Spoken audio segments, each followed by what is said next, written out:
এটা হচ্ছে আমের ফ্লোরাল ম্যালফরমেশন। এটা বিভিন্ন কারণে হতে পারে।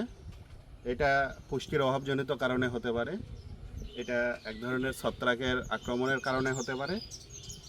আরেকটি বিশেষ কারণে এটা হতে পারে, সেটা হচ্ছে যে গাছের শারীরবৃত্তীয় যে প্রক্রিয়া আছে, এই প্রক্রিয়ায় কোনো যদি ব্যাঘাত ঘটে, সেক্ষেত্রে কিন্তু এই ফ্লোরাল ম্যালফরমেশন হবে।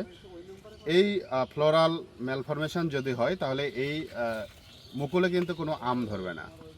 তবে হ্যাঁ, যদি আমরা একটু প্রক্রিয়াজাত করতে পারি, যখন প্রাথমিক অবস্থায় এটা ছিল, এটাকে যদি কেটে দিয়ে আমরা 50% পর্যন্ত রাখতে পারতাম, তাহলে কিন্তু এটার ম্যালফরমেশনে হওয়ার পরেও এখানে কিছু আম হতো।